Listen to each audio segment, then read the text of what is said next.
दोस्तों, आप सबका बहुत बहुत स्वागत है। आप देख रहे हैं YouTube channel diploma updates rice विजेता के साथ। दोस्तों, आज हम सब बात करने वाले हैं मैकेनिकल इंजीनियरिंग के हर एक पहलू पे। तो बगैर वक्त जाया किए हम ले चलते हैं आज के टॉपिक की ओर। So let's go.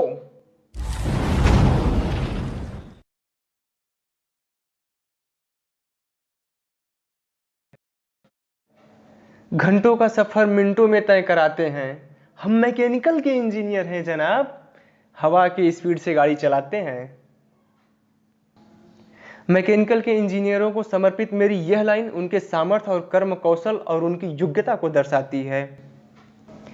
यदि मैकेनिकल के इंजीनियर हमें ये 4 स्ट्रोक वाले इंजन ना दिए होते, 4 स्ट्रोक वाली गाड़ी ना दिए होते, तो आज हम लोग 21वीं सदी में भी बैलगाड़ी की स्पीड से चल रहे होते। दोस्तों, आज हमारी और आपकी जिंदगी अगर इतनी स्पीड भाग रही है तो उसके लिए धन्यवाद बोलना चाहिए हमें मैकेनिकल इंजीनियरों को। दोस्तों, यदि आप मैकेनिकल के इंजीनियर बनना चाहते हैं, आपके अंदर रुचि है कि हमें मैकेनिकल के फील्ड का चुनाव करना है, तो उसके लिए आपके पास 2 ऑप्शन बनते हैं। पहला, आप हाई स्कूल के बाद डिप्लोमा में एडमिशन ले सकते हैं, या फिर 10+2 यानी इंटर के बाद आप बीटेक में एडमिशन ले सकते हैं। उसके भी एडमिशन के अपना अपना एंट्रेंस एग्जाम के बेस पे होता है। प्राइवेट कॉलेजों में तो आप जैसे चाहे वैसे ले सकते हैं, उसकी फीस थोड़ी ज़्यादा होती है। लेकिन मैं तो यही राय दूंगा, अगर आपको करना है तो गवर्नमेंट कॉलेज से करिए, या फिर डिप्लोमा करिए, या फिर बीटेक करिए। जो भी करिए गवर्नमेंट कॉलेज से करिए। क्यों? क्योंकि वो चीज़ें अब बाकी खुद समझदार हैं आप।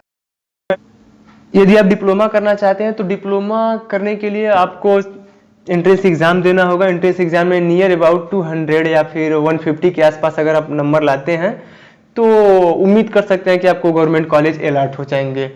नामांकन की प्रक्रिया ये होती है कि आप एंट्रेंस एग्जाम दीजिए, उसके बाद काउंसलिंग की डेट आती है, आप काउंसलिंग कीजिए। ऑनलाइन ही काउंसलिंग होती है, ऑनलाइन काउंसलिंग कीजिए। उसके बाद जो कॉलेज आपको अलॉट होता है आप उस कॉलेज में जाके एडमिशन ले सकते हैं। हो सकता है कि वो कॉलेज आपको पसंद ना आए, हो सकता है और भी रीजन हो सकता है, आपके घर से दूर है, सफर नहीं कर सकते, तमाम रीजन हो सकता है, हॉस्टल ना हो उस कॉलेज में, तो आप उस कॉलेज को फ्लोट भी कर सकते हैं और दूसरा कॉलेज फिर से काउंसलिंग करिए, दूसरा कॉलेज चुनिए। ऐसे 4 राउंडों में काउंसलिंग होती है। 4 राउंडों के बाद आपको फिर भी 4 राउंडों के बाद भी एक मौका मिलता है स्पॉट काउंसलिंग की।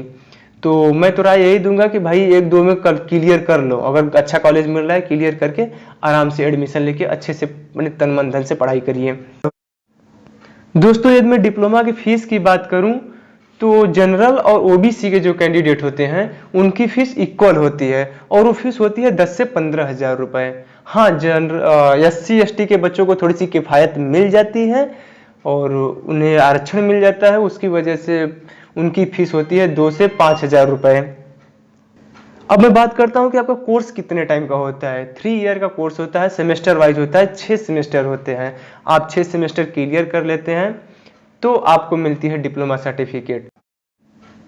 दोस्तों, अब मैं बात करता हूं ब्रांचों के चुनाव के विषय में। अगर आप मैकेनिकल ब्रांच चुन रहे हो तो उसमें भी 3-4 चीजें होती हैं और बहुत बड़ी चीज होती है और बड़ा सोच समझ के चुनाव करना चाहिए। क्यों? मैं ऐसा क्यों बोल रहा हूं? क्योंकि ये जिंदगी का वही पड़ाव है आपका कि जिस रास्ते से आप निकल गए एक बार, फिर उस पर वापस नहीं आ पाएंगे। पूरी जिंदगी आपकी उसी रास्ते पे गुजर जाएगी।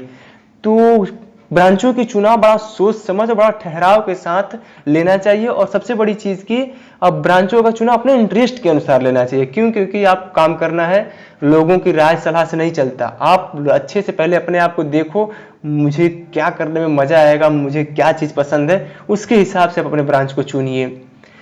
मैं ब्रांचों की बात करूं तो मैकेनिकल में 3 चीजें आती हैं। पहली ऑटोमोबाइल, दूसरी प्रोडक्शन, तीसरी टूल एंड डाई।